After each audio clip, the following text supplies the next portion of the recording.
Le professeur Barak est une personne irresponsable.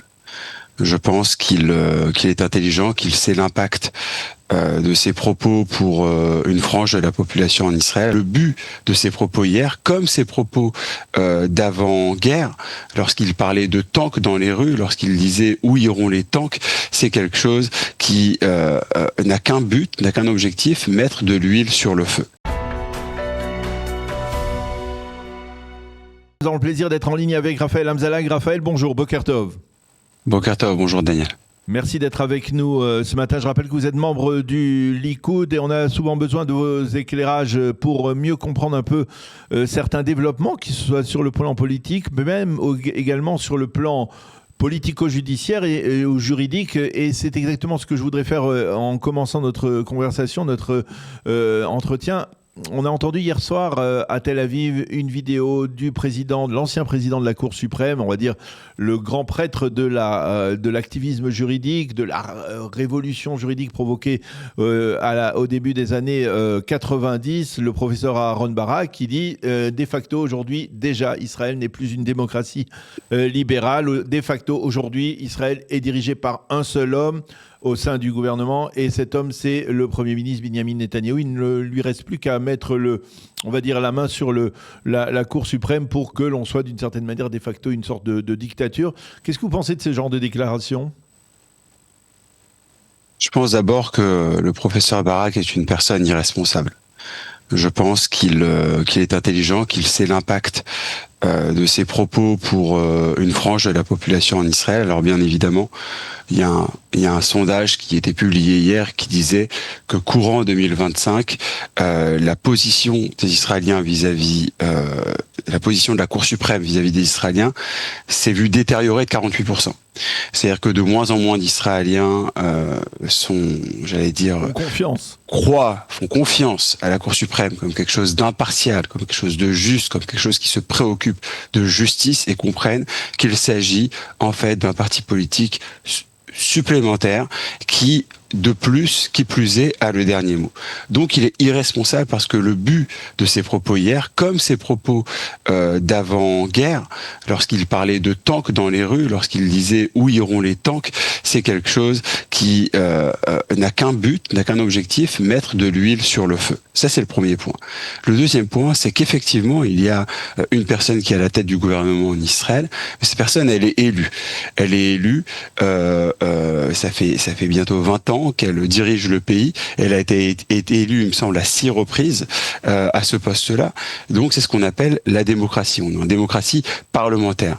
Alors, j'allais dire, où arrive-t-il à créer ce flou artistique? C'est très simple, c'est sur le mot libéral. Pour lui, il a sa définition du mot libéral, qui prône bien évidemment sur le caractère juif de l'État, qui prône bien évidemment sur le caractère démocratique, inhérent, essentiel, procédurial de l'État, et c'est comme cela qui va justifier le comportement absolument dingue, non seulement qui a été le sien à son époque, mais de ses disciples et de celui qui est à la tête de la Cour suprême aujourd'hui, Yitzhak Amit, qui a annulé sur les 2 dernières semaines pas moins de 5 décisions, 5 lois votées en bonne procédure, en bonne foi par le gouvernement, par la Knesset.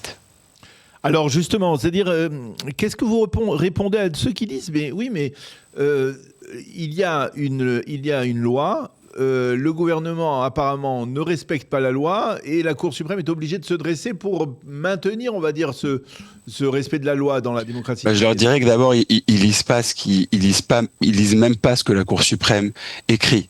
Par exemple, la loi, il est dit dans la loi de façon absolument claire que il est de la prérogative du Premier ministre de licencier et de nommer un chef du Shin Bet. Et on a bien vu qu'il a fallu plus de 6 mois avec 4 allers-retours à la Cour suprême, dont la dernière, alors qu'il est déjà alors qu'il est déjà le général Zini dirigerait le Shin Bet depuis plusieurs mois, eh bien on a encore Yitzhak Amit qui va écrire cette semaine qu'il faudrait renvoyer sa nomination devant une commission qui n'a d'autres prérogatives que de juger de la moralité du candidat. Donc ça, ce n'est qu'un exemple. Mais il y a un autre exemple où on dit qu'effectivement c'est le gouvernement qui va nommer la conseillère juridique du gouvernement. Oui. C'est même pas, c'est la loi noir sur blanc, mais c'est le bon sens. C'est le bon sens. Vous avez dans le gouvernement un conseil juridique, vous êtes chef d'entreprise, vous avez un département juridique, un conseiller juridique, c'est vous qui allez le nommer, il va vous accompagner sur tous les aspects juridiques de votre rôle. Et bien là, ils ont été déboutés à l'unanimité par la Cour suprême. Vous imaginez ? Il n'y a pas un juge qui s'est dit, eh bien si c'est marqué dans la loi, on va peut-être aller avec ce qui est marqué dans la loi. C'est sans compter le nombre de fois pendant la guerre, notamment ce fameux débat où ils ont parlé de l'aide humanitaire qui devait arriver, oui ou non, aux Gazaouis. D'ailleurs, là aussi, ils ont mis de l'huile sur le feu sur ces fameuses accusations complètement abjectes de famine à Gaza, qui ont d'ailleurs été démenties, bien évidemment trop tard, comme d'habitude, par cette pseudo-NGO. Donc là aussi, ils se sont mêlés de quelque chose qui est, j'allais dire, dans le core business, dans l'ADN de la gestion d'un gouvernement, parce que la loi fondamentale dit l'armée est assujetti à la décision du gouvernement. Donc en fait, le chef suprême de l'armée en Israël, c'est le gouvernement, d'accord ? Non pas le président comme en France ou aux États-Unis, le gouvernement, représenté par le ministre de la Défense. Ça, c'est le terme exact de la loi. Donc ils font fi de la loi, ils s'en fichent de la loi. Ils ne cherchent qu'une chose aujourd'hui, c'est d'être capables de maintenir leur puissance. Et alors qu'il y a des épisodes juridiques très graves qui mêlent le parquet militaire, le parquet civil et dans cette fameuse affaire du Sdeteman, où on a vu le nom de nos soldats galvaudés dans le monde et traités de violeurs, alors ils décident de devenir encore plus extrêmes dans leur position et dans leurs propos. C'est très dommage. Alors, qu'est-ce que vous pensez qu'il faut faire ? On est effectivement à la veille d'élections, puisque l'année 2026 sera une année électorale. Qu'est-ce que vous pensez qu'il faut faire, que doit faire le gouvernement ? Qui peut apaiser les esprits dans ce grand débat entre l'échelon politique et l'échelon juridique ? Alors la question est très bonne. La première partie, la seconde, je diffère un peu sur la tactique. C'est-à-dire que fondamentalement, évidemment, il faut qu'on récupère notre démocratie et on ne peut pas voter pour un gouvernement qui met en place le programme pour lequel il a été élu. Je rappelle par exemple que ce gouvernement a fait lourdement campagne avant les dernières élections sur une réforme judiciaire et pourtant on voit bien qu'il a eu énormément de mal à mettre en place sa réforme et que chaque petite virgule de la réforme, même l'annulation de la clause de Svirut, vous m'aiderez à traduire, mais même j'allais dire la plus petite virgule est remise en cause et tout de suite attaquée par les juges. Vous dites ? Raisonnabilité. Ouais. Raisonnabilité. Ceci dit, je pense qu'il y a ici une approche maintenant politique. Je pense que ce n'est pas pour rien que les mêmes personnes qui se réunissent au même endroit, qui il y a quelques semaines c'était bien évidemment uniquement exclusivement pour les otages, bien évidemment, alors qu'on a encore un otage à Gaza, bien hier, étant donné qu'on rentre en année d'élection, tout devient clair, tout est mis sur la table, il s'agit uniquement de faire tomber le gouvernement actuel. La technique est-elle d'avoir une confrontation en fin de parcours frontale avec le gouvernement, etc. Écoutez, moi je pense pas. Moi je pense que au début, il fallait faire ce que Yariv Levin a fait, il fallait y aller frontal, parce que de cette façon-là, on a pu voir effectivement, ça a mis du temps, mais on a pu voir ressortir l'absurdité et surtout l'extrémisme de ces personnes-là. Parce que pour moi, Aaron Barak, c'est un extrémiste. Il ne recherche pas le chemin du milieu, il ne recherche pas de transformer cette réforme pour qu'elle soit acceptable par les deux camps, il recherche de préserver le pouvoir qu'il s'est auto-octroyé lors de sa révolution et les années d'après, de façon exclusive. Donc, il faut être intelligent. C'est quoi être intelligent ? C'est comprendre qu'on rentre en année d'élection. éviter de donner à l'autre camp ce plaisir de raviver, si vous voulez, les foules autour d'une lutte frontale qui est de toutes les façons biaisée dans son explication, parce que c'est très bien qu'en Israël, on peut pas avoir un débat de fond, hein, c'est uniquement une histoire de slogan et de positionnement, et de reprendre cette réforme calmement après les prochaines élections, et bien évidemment d'asseoir ce qui a été fait jusqu'à maintenant, et pour les ministres qui peuvent le faire, comme le suggère Karaï ou le suggère le ministre Chikli, éviter de réaliser les décisions intérimaires de la Cour suprême.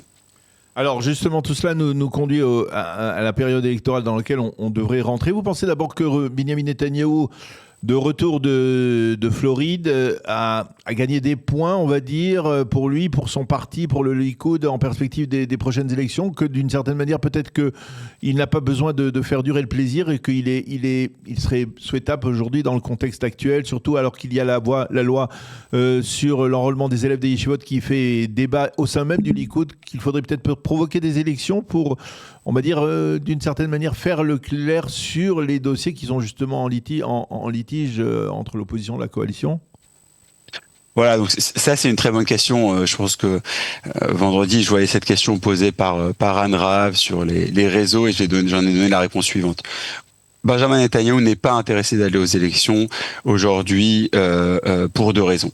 La première des raisons, c'est que il s'attarde bien évidemment sur ses électeurs. Le camp national en Israël est très intéressé d'abord et avant tout par une victoire complète.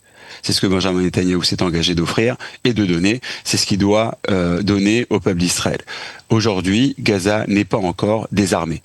Aujourd'hui, la victoire à Gaza n'est pas encore complète. Donc on attend une victoire complète, on attend le point 2 du programme de Trump qui parle du désarmement de la bande de Gaza et donc de facto de la victoire sur le Hamas, parce que bien évidemment à partir du moment où le Hamas n'est plus armé, il ne dirige plus non plus la bande de Gaza. Ça c'est le premier point. Le deuxième point, vous en avez parlé, c'est la loi. Je me permets de vous arrêter parce que sur ce point-là, on peut aussi donner une interprétation positive et optimiste. Finalement, l'État d'Israël aujourd'hui contrôle l'armée et contrôle près de 60% de la bande de Gaza.